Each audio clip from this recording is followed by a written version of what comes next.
Well, welcome to Unite Now. These are conversations at the intersection of leadership and flourishing. And it is 2023. We are at Unite are excited about this year, not just for the opportunities that are ahead of us, but more so the opportunities to connect deeper with pastors and with churches and with the network as we move towards flourishing. And I'm really excited because today we have a very special guest who I am fortunate who has been connected to Unite uh, before me, and probably one of the original, I call him an OG, one of the originals that walked with people like Chip Sweeney and Eric Swanson. But we have the privilege to have a conversation with Eric Marsh and from Long Beach, California today. And Eric, thank you for taking time to connect with us today and connect with our community as we talk about some really important things around care. So just want to say welcome, first of all, to you. Thank you. Thank you. It's really an honor. I'm a big fan of Unite. I've been a big fan for a long time. I think Unite has really led the way for movements like we have been able to develop here in Long Beach and now all over the country. So I'm really impressed with your organization, DeVante. Well, thanks for staying connected. And, you know, we talk about care, and that's kind of the focus of the work that we're doing. But specifically your story, man, I think it's really important to highlight the work and how you got to this place. So if you won't mind just kind of giving people a little introduction of yourself, where you come from, how did you get to this work that you're doing now? Yeah, that's a good place to start. So I grew up and lived in the same home in suburban San Diego for 18 years. Pretty charmed life in many ways. Went to school at Biola to play baseball, which is just up the road in Los Angeles. And while in my sophomore year at Biola, the unrest of the Rodney King events happened in Los Angeles. That what those did for me as a curious kind of, I was aware that the brokenness was in many ways not just individual, like my own individual sin and my sin being sinned against, but I think I was understanding that there were systems at play. And then it was very clear during that April 1992 that, sorry, my backpack just fell. During those days, Los Angeles fell apart, and CNN had recently started broadcasting, and I would walk into the coffee shop at my university and I would see what was going on in the Middle East and what was going on about a mile from our campus, and it looked the same. And that was this call of like something is grievously wrong that I was unaware was wrong. I quit playing baseball. I went to the team of students that led the Student Missionary Union, and I said, "Hey, how can I help?" And they said, "Hey, can you get a bus license and drive a bunch of kids who want to go to what was at the time the largest African American church in South Central Los Angeles?" Before I started in the fall, I then went and spent a summer in Philadelphia, where I saw even a more broken city.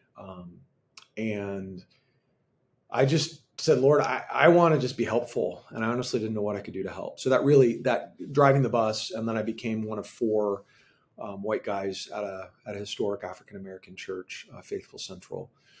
I just realized even after those 2 years before I graduated, how much I still had to learn. So I essentially made a decision upon graduation that I was going to be a lawyer or a pastor, but I wanted to invest in the city, and I had no idea what would happen. So fast forward, I ran an inner city organization down the street from where I am now in Santa Ana with a guy that some of you may know, a guy named Larry Acosta.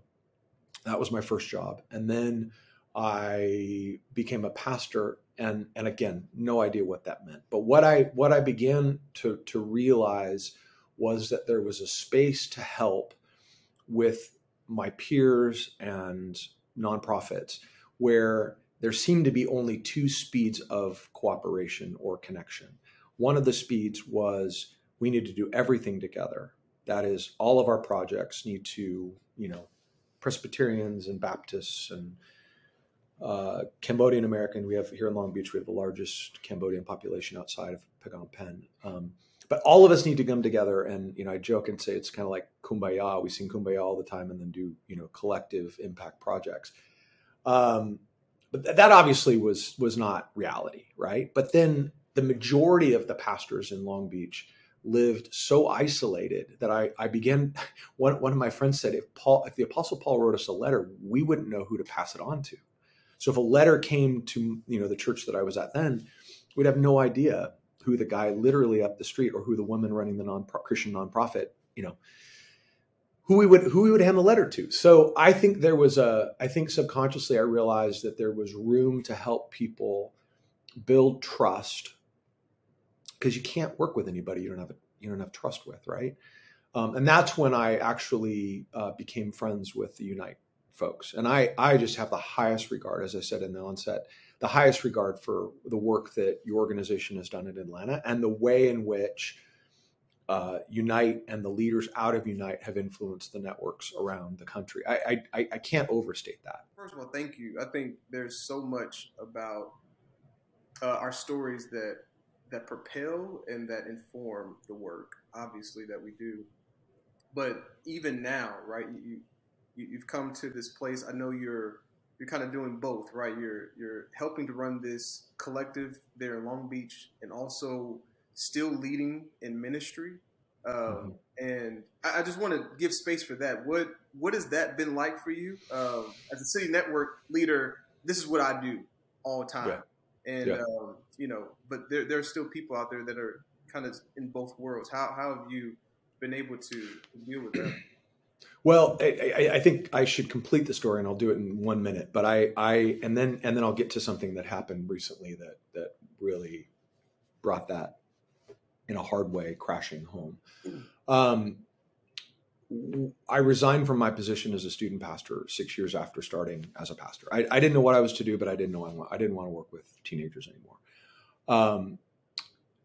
And my boss didn't let me resign. He actually said, "Hey, let's look at what this guy, Tim Keller," it was early days. I'm that old, early days of Keller, and they were doing Hope for New York. So we took that model and created a Hope for Long Beach to then do two things: to help the church build our compassion capacity and to build relationships. So we did that. Then we found out that we had only white church planners coming into our city. And we created an organization called Plant LB to help bring church planners and encourage church planners that would look like the city, right?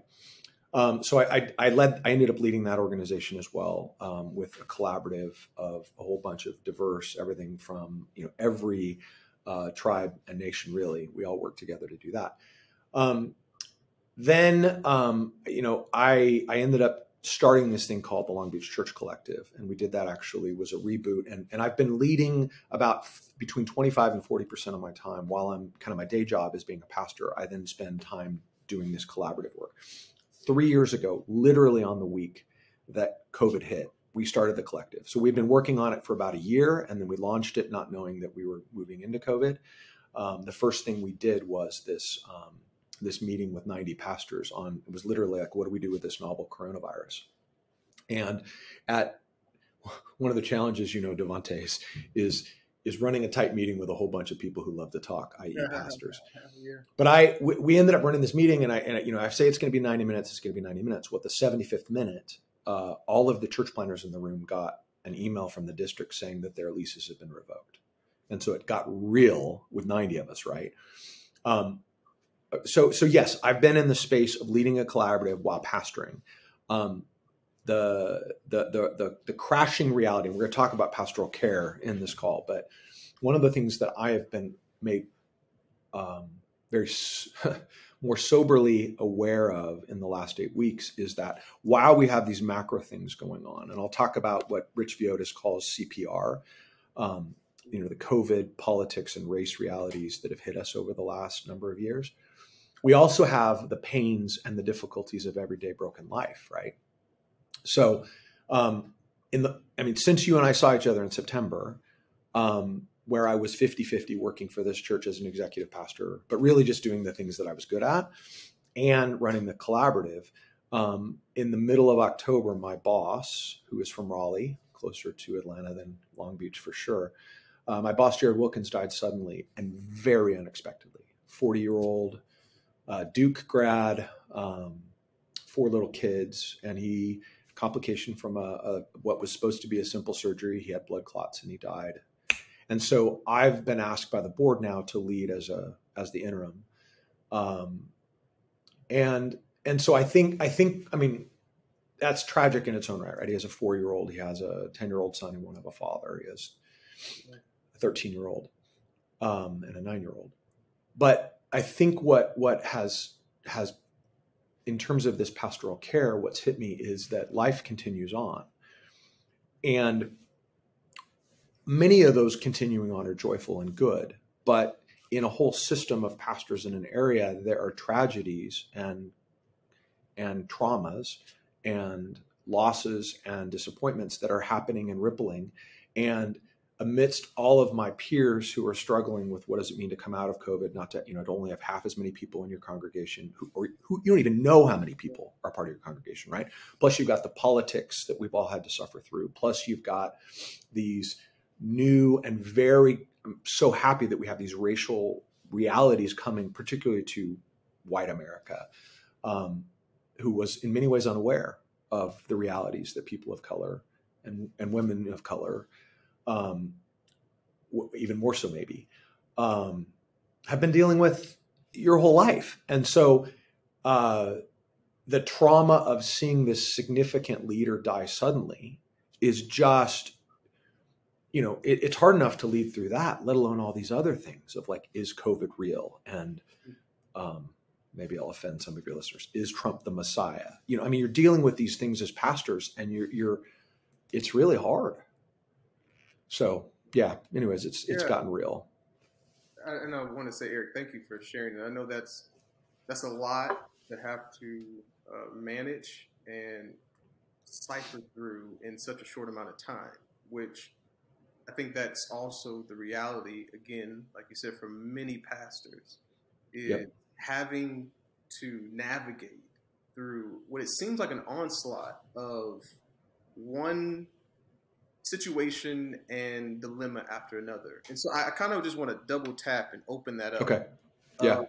About what that means for pastors now.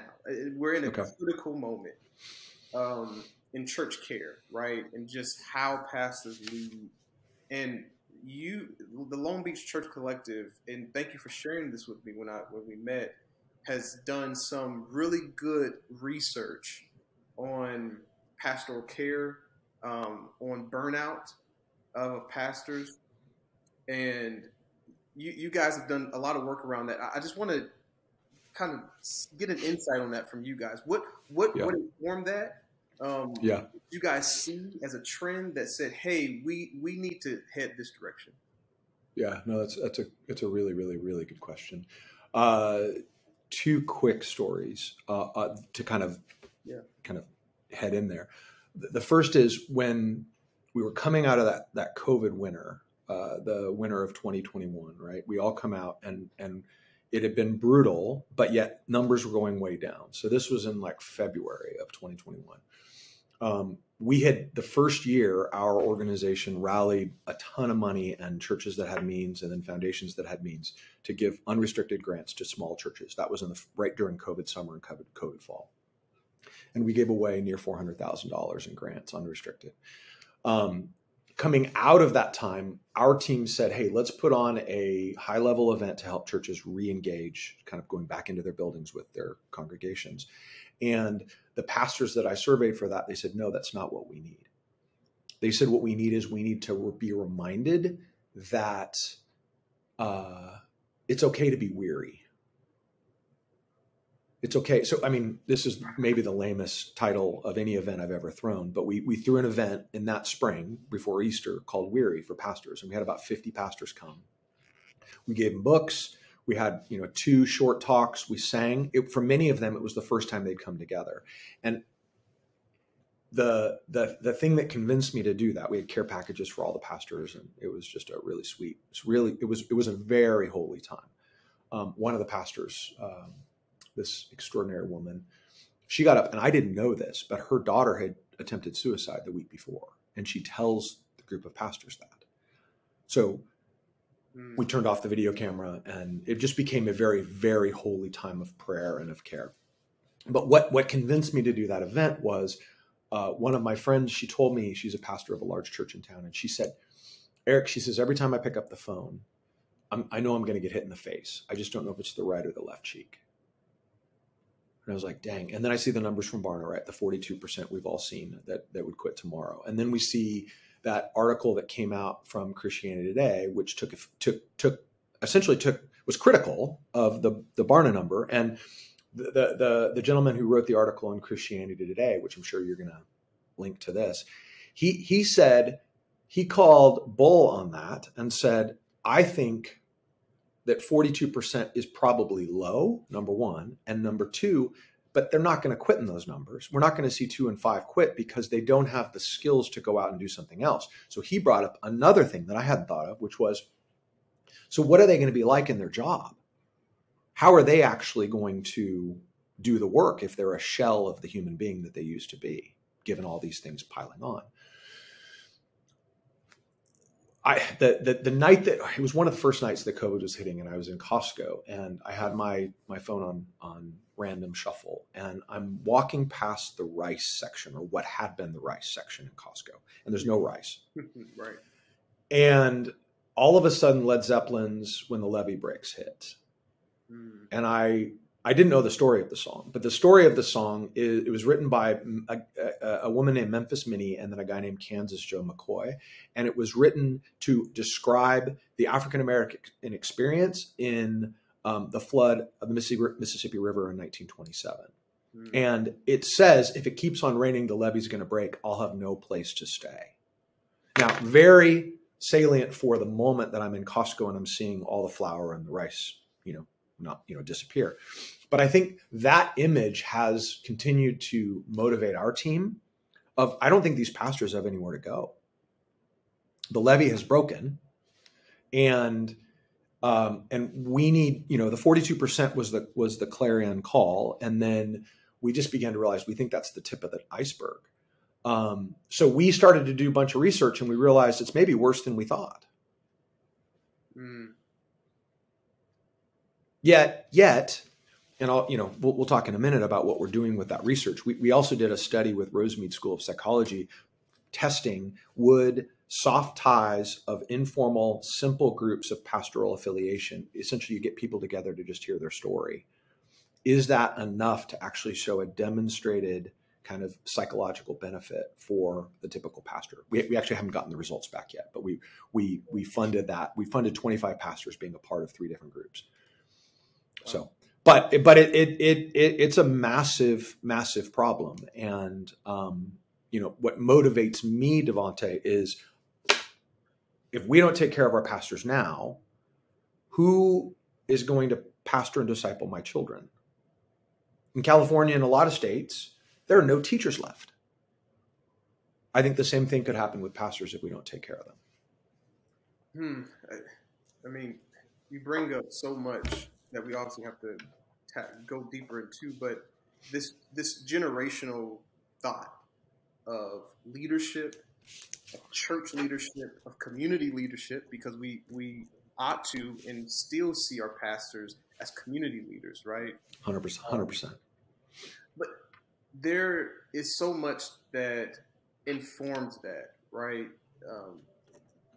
Whether denominationally or not, church planners or not, there's something that is so evident now than it was in the last decade, right? And obviously we can look at COVID, but from the research that you guys did, what was the biggest portion that said like, hey, this is not only what we should do, but like this is like the culmination of like the work that's going to help the next generation? What was that piece that you guys saw? Yeah, well, I think COVID kind of cemented it. I think the political reality. I mean, Georgia, you guys don't think anything about politics. You never have tumultuous political. We don't know what that is down here. No flyers in your mailbox. I think pre 2016 and the run up to the election in 2016 unleashed some new reality with regards to a hostility and I think it's always been latent in politics, but in a lot of the middle class, this has been my observation, in a lot of middle class churches in the LA area. And I think Facebook, I just got to name it, Facebook played a big part in this, because suddenly we knew, as we were passing the plate, we knew who the person really, how they felt about politics, right? Mm. And then we had, at least in my area, we had churches go far to the right and far to the left quickly. They pivoted and kind of took identity politics in that way. So you have, it feels like politics were a significant part. I think the waning post-Christendom that has been coming, as Frost and Hirsch wrote their book, The Shaping of Things to Come, and other books have been pointing that out for a long time. But it felt like it suddenly, like it came upon us a lot quicker than we thought. You then have sexuality over the last 3 or 4 years, 5 years, 7 years, depends on where you live, right, has become far more divisive. And the expected response by the church generationally, and mine as an Xer to my kids' generation, is radically different, the assumptions. And then you have, and I mentioned this earlier, but the racial reality that is, I think, similar with George Floyd to what happened in 1992 with Rodney King. Yet we have social media now. So now you can see it all far more than, before you could just read it in newspapers. All the while that in the research that we did, it showed that only 9% of pastors felt equipped coming out of seminary to deal with the realities they had to, it's not just preaching sermons.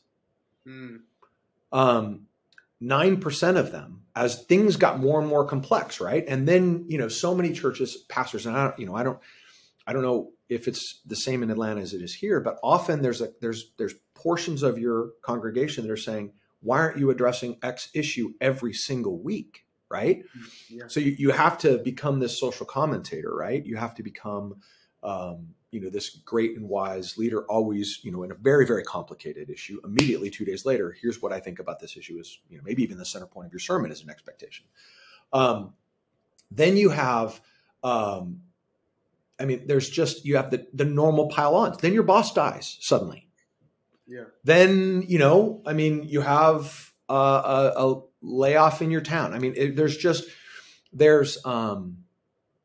It's gotten, I think COVID brought it all to a head, but these challenges were there. One other thing we realized as well is that Unite, and this is why I, unashamed plug for the work that you're doing, is denominations are not doing what they used to do. Denominations, when I was starting as a pastor, were very robust in the way that they provided, trainings and support. And most denominations can't do that anymore, or they're not. I was meeting yesterday with a leader at our church who works with Cru, and Cru has changed a ton in the last 10 or 15 years, and even their network support for supporting people. So, you've got far more challenges, far more. You've got to be more reactive. Then you got the COVID thing, the politics, and you don't have the same support you maybe had as a Southern Baptist or a North American Baptist or a Pentecostal or whatever. Yeah. So, thanks for bringing up that point of what even support has looked like across denominations, but also kind of the reality that for many pastors, they've probably been feeling this in some way, bubbling under the surface, right? But it wasn't that they had to address it immediately, because it wasn't pressing, right? COVID hits, and now you're doing everything virtually, or you're a church planner and you begin launch right before COVID, and then COVID hits, right? And what do we do? Like, how do I navigate, right? And I'll tell a quick story that I think leads us to the step. But one of the pastors in the network that we just found out had to take an emergency sabbatical. And after 2 years, they started the church right before COVID. And there wasn't the amount of not just support, but enough strategy of rest for them that Yes. would Yes. have allowed them to have a little bit more longevity, right? At this point, because they started right before COVID, and COVID hits, they're flying and building the plane at the same time now. And for many pastors, that is a reality, right? That after COVID, we're flying and building the plane at the same time, and we're also having to address everything that you just said: the racial, the political tension, the racial unrest, right? The normal church politics, right?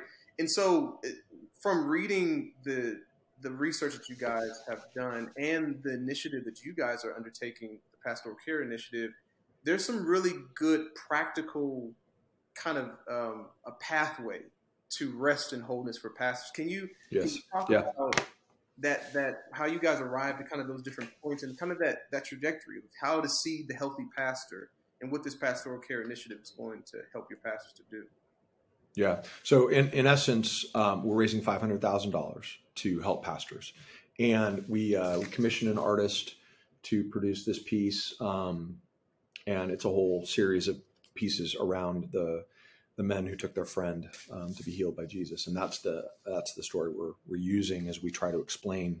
Our pastors have stood up for us. We need now to carry them to Jesus. So what we did is we brought together a team of psychologists, pastoral care specialists, so like people who do literally pastoral, like spiritual, I don't know what you call it, spiritual development, well-trained spiritual development, and pastors. We brought them together into a space, and we said, all right, if we had money, what would we do? And knowing that there obviously is some very good research as to what are some the best ways to care for pastors, but that research wasn't as developed as we thought it was.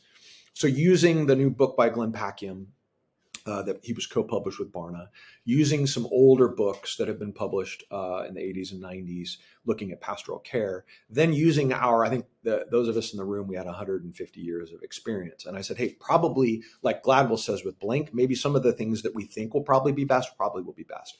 So what we ended up doing is that the basis of the plan is we're taking pastors on retreats, about 20 at a time. And in those times, they're hearing each other. They're being listened to by the others. They're doing in some ways what Parker Palmer describes the Quaker practice of the listening circle. Yes. And then out of that, then we meet with them and we give them $1,000 allowance to do either spiritual direction or counseling.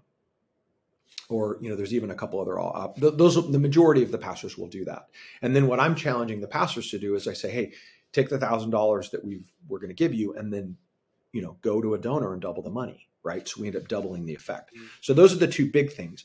Then we're putting pastors and we're working the details out on this, but we're putting them into peer groups. I've been a part of a peer group for about 9 years and we meet quarterly, and just the known and being known, there's been some very tactical partnerships that we've done, but more so it's just friends. One of the epidemics we're seeing, DeVante, is men in particular. There's been article after article that have been published on the fact that men have forgot how to be friends. So you take a lonely profession as it is and you compound it with all these factors we've talked about, and then they don't know how to be friends. That you just, they're just gonna, I'm very partial to people pursuing friendships and deep covenant friendships, but we're trying to create that middle ground that I said, let's do everything together and let's be isolated. That middle ground of creating friendships actually has been the most strategic thing we've seen. We're then investing $75,000 into high-risk families. So right after we started the initiative, one of the psychologists called me and said, hey, we've got a 911 call essentially from a family of key pastors in our city. Their teenager needs help. So we authorized $1,000 immediately. Then we negotiated with the psychologist to bring his rate from $150 down to $100, just using leverage to bring the village together. We are throwing parties. So a big part of what we're doing is, and one of my favorite pastors in town, she said, when I explained the plan, she said, so you're going to remind us what it means to be human. And I said, exactly. So next Tuesday, our team is throwing a party right before Christmas. And as of 5 minutes ago, we have 176 pastors signed up to come and eat tacos together. Now, does that change their life? No, but what it does is it reminds them how to be human and that they don't have to save all these people. We're doing a Psalms retreat. There's a local church that got a grant about 15 years ago from Calvin Seminary. And they created this 48-hour experience where you learn how to pray through the Psalms and write your own Psalms. So we're paying to have pastors then go and learn how to write the Psalms. We're doing sabbatical support. I think we put $50,000 in the budget for pastors who wouldn't otherwise have the margin to encourage them to take, even if it's a month, right? The Presbyterians, the Methodists, they know how to do that. They've got more money. They put more money in their budgets, but a lot of us don't even have that. So we're trying to start the flywheel so they'll start to do sabbaticals. We're bringing in pastors in residence once a year. So our first pastor in residence was Rich Fiotis. He came in and met with, in I think it was 5 different ways. He met and talked about his new book, which launched the week he came on Good and Beautiful and Kind. He talked about his Deeply Formed Life book. And he spent a lot of time with our pastors. And it was just to create a space for people to connect and to think deeply about what does it mean to be in this work for, as Peterson would say, long obedience in the same direction. We're helping with board development to take care of pastors. So we allocated a large amount of money in the proposal to have boards gain an appreciation for how much they should be thinking forward about caring for their pastors and not an outside organization doing the work. And then there was $80,000 in there for pastoral care of like teams that just needed help. So for example, one of the grants we approved the past fall was a church had, it was a very integrated it was a CCDA / like Navigators model church, really doing good discipleship, good justice work. And their pastor felt a call to leave. But it was really challenging to the church because it just felt abrupt and it was disruptive, and the pastor stayed in the neighborhood where they started.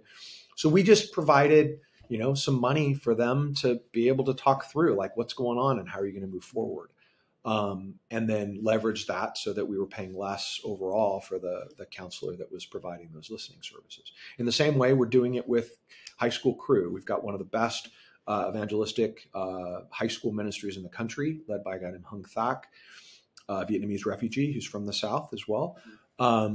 And his volunteers or his staff that is doing this on a pittance, they've never had any place to talk about it, and they're dealing with the trauma of the kids who are in the toughest situation. So we're providing counseling for them. We're providing counseling for the rescue mission staff here in Long Beach that have never had a counseling option to talk about what this opiate epidemic, and the clients they're serving, they've never had a place to talk.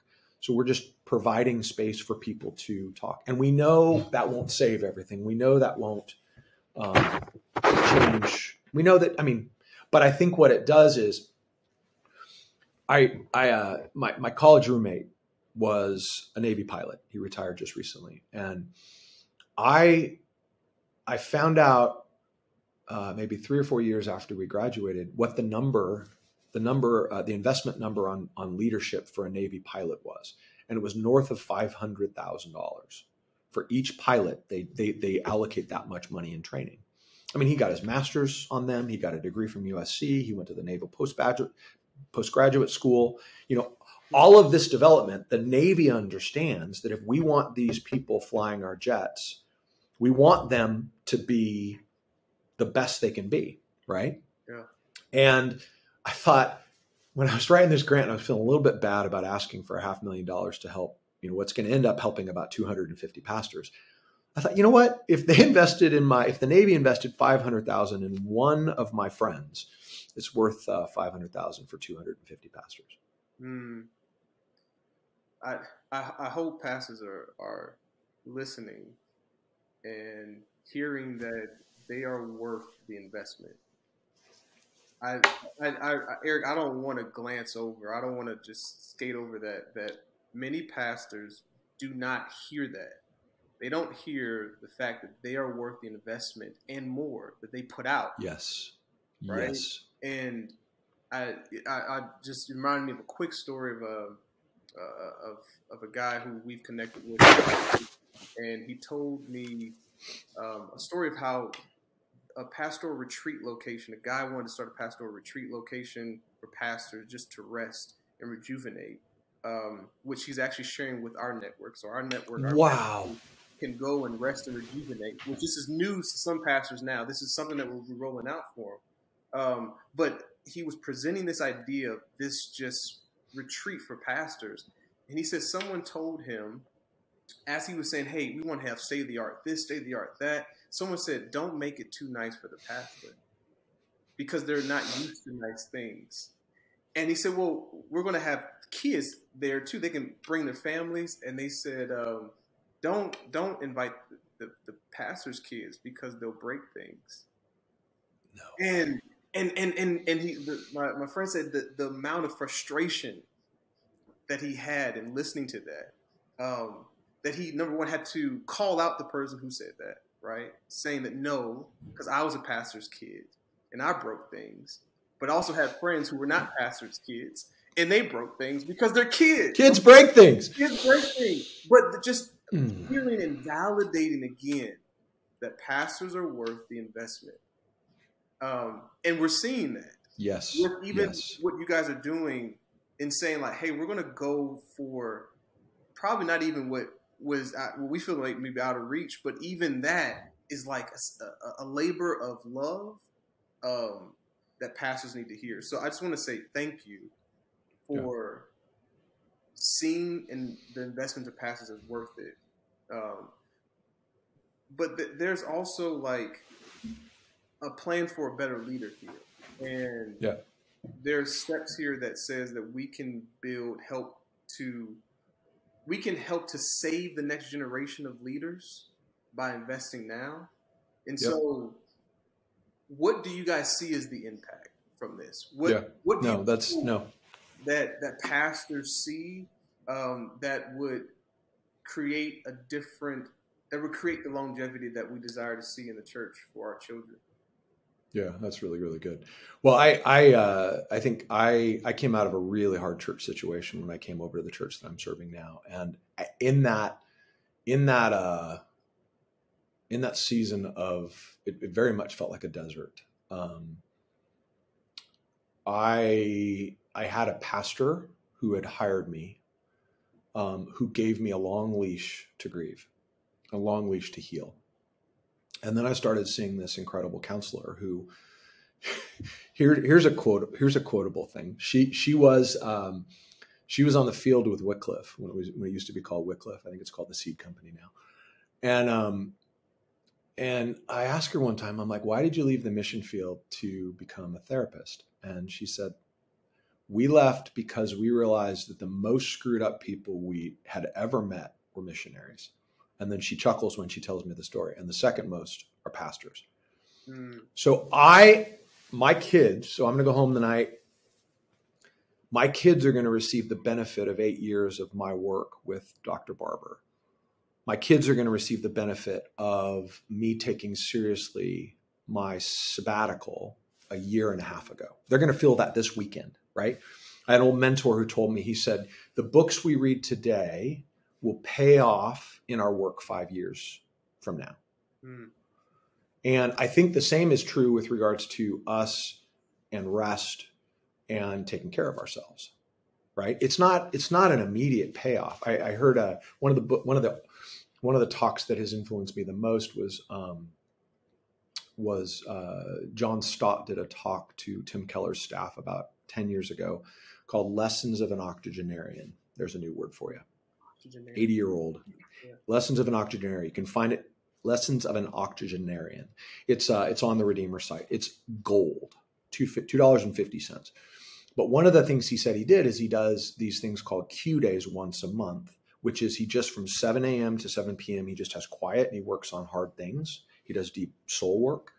He says, and then as things get more complex, as seasons of the church calendar and in his own life when they got more complex, he would do them. Ironic, it would seem like inverse, but he would do them once a week when things got more compounded. But he said in there, and I found this to be true, when I do a day like, and I did one on Tuesday down at a library, there's something in my heart that expects the payoff to come the next day or the day after. But I don't think that's the way rest. I don't think that's the way that like us taking care of ourselves as leaders works. I think it pays off a year from now. The lag is farther than we remember. So how do I see it paying off in the future? I see a couple things. One, I see us losing significantly less leaders to, and we could lose them one of two ways. We could lose them to literally leaving the ministry. And for many people, that's okay. Like, I think that's actually a gift of my generation is we believe the priesthood of all believers. So to leave ministry, formal pastoral ministry is okay, or to go co-vocational, even like I am. But I think we're gonna lose less good pastors. But then even more so, and again, we lose them two ways. They leave the ministry or they just become a shell of who they were. But even more so, I think the leaders they become will be far more Jesus-like. That's my hope, right? And how many of us have been kind of left in the wake of someone who had the authority to lead in organization, right? You said you guys are the intersection of leadership and flourishing. I have experienced multiple times where someone who was not taking care of themselves was over me, and my life became a wreck because they weren't leading well, right? So the pastors, so I'm 51, the pastors in my generation, if we're going to lead well for the next 15 or 20 years, then my change theory is that we'll leave and lead better leaders that will end up taking and coming and following us. I was at a church for 20 years with a pastor in the 70s who was a huge personality, and he left very poorly and he led badly while he was there. It was all on personality. And I found that untangling that mess was at least a 25-year project for that church. So, for the Navy, they don't train their person. They crash a $50 million jet, which is sad and bad. And, you do it at a church. I mean, I know people have strong opinions about the Mars Hill thing, but what was really helpful for me about the Mars Hill thing was they reflected to me, it wasn't voyeurism for me. For me, it was this constant reminder that our choices we make are not just affecting us and our family, they're affecting an entire system. And towards the end of that, I think it was one of the last, before they did the extras with Keller and the other guy, there was that story of the son of one of the pastors who'd been fired going and just not confronting, asking him, why did you do that? Right. Yeah. Well, that's why we're trying to do this project. We not so that we can rid narcissism from the pulpit, but so that I think, I'm really a big fan of humility. I think that it's a lot of work to be humble. And I just think it's a better way to do ministry. And I think a work like this will help free us up to not have to be an arrogant son of a gun. Yeah. I appreciate that that level of attuneness to the amount of care that's needed for the pastor is not just for the pastor. It's for the hope of the church, but also for the individuals that make up the church, right? The 100%, right? Like, this is the level of leadership and how we handle leadership, including rest and rejuvenation and care, could save someone from a 25-year unraveling. Yes. That's and countless bodies, right? Yeah. Countless bodies. Yeah. I think that's so real and it's so practical. It gives us, I think, even for us, the work and the urgency for this now. Like, why now, right? I mean, pastors have been pastoring there's been pastors, right? But why now? Why is that so crucial now? And I think you've spoken to that, is that this is important now because if we don't do it now, who's going to pastor our kids? And how can we handle that and confront that? I mean, I know we're a little short on time. I did want to just kind of give opportunity for you to kind of give anything else that you feel is needed or necessary about this conversation about care to our network, to the pastors that are listening. something that's encouraging, something to think about, something to hold on to for them as we kind of step into this year of care for us here, and as for you guys in California and many other places that are doing this work. Yeah. Well, it's a really good question. And I've got a lot of friends in Atlanta. So, but for those of you who have not, because I'm a connector, those of you who aren't yet my friend, my challenge to you is twofold. One, there are some of you who have the ability to help DeVante's team execute this on a much bigger scale. I remember when I pitched the 500,000 and I had a couple of donors come to me and say, I think you're thinking way too small. Like, this is not, like, if you really believe what you're saying, then you need to start thinking over $1 million. And I took a deep breath and I was like, well, I got to go raise the money. You don't have to raise the money. You just get to come up with the idea. But I think there's some of you in churches who are sitting with relationships of donors in the greater Atlanta area who need to hear this story. So my challenge to you is, okay, don't use Unite if you don't want to use Unite. I would encourage you to use Unite. I think DeVante is the best. But find a way to, like this person you mentioned about starting the retreat center, put some effort and energy towards this. I think we are at a significant moment in church history that if we lose our pastors, post-Christendom is going to come crashing down far faster. I may be wrong, but I think so. So some of you have the ability to either greatly help Unite with funding this thing, or think about the way you can leverage, counseling resources, or you've got a space where you can help. And then others of you have the authority to help the pastors and leaders in your own area. Often many of you, you lead a church of 10 staff, or you lead a church of 5 staff. My challenge to you would be, take very seriously the mental health, the spiritual well-being of your staff. We talk about it all the time. But if you want a healthy team, are you willing to carve some out of other areas of your budget so that you can really care for your staff? So this, dear friend of mine who was my boss, Jared Wilkins, he made a decision, given the reality that we're talking about, to add $1,500 per staff for counseling. It's a counseling benefit for each of the people on our team here at Parkcrest.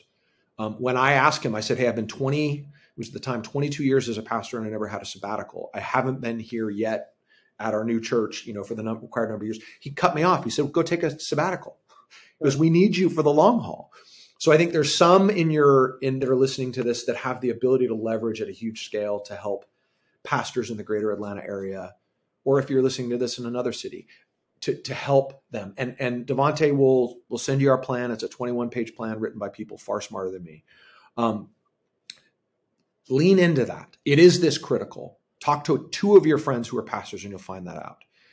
The others of you, most of us, we have the ability to make a resource change to just start as Jim Collins would say, the flywheel of care, the flywheel going to be able to care for staff. And I think, you either do it or you die.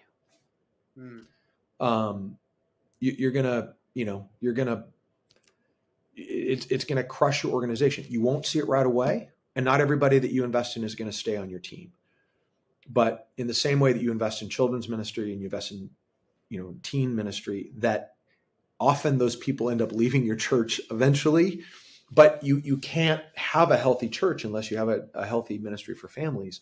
The same is true. You're going to have to invest in your pastors. And, I think the plan we've put together would give you some great ideas, at least to get started. No, thank you for that, Eric. And just so everyone knows, many of Unite has looked at Eric's plan and the Long Beach Church Collective's plan, and we've even implemented pieces of that into what you're going to be seeing out of Unite this year. So that's actually the invitation I want to leave pastors with. If you are a pastor or an executive pastor in the metro area, January 24th, we want to see you with us. This is kind of just a launch of building connectivity and relationship with pastors, creating a safe space so that we can start to process pain points. And then there's other tracks that we'll talk more about as we begin to connect more deeply. But this is the work that we're committed to.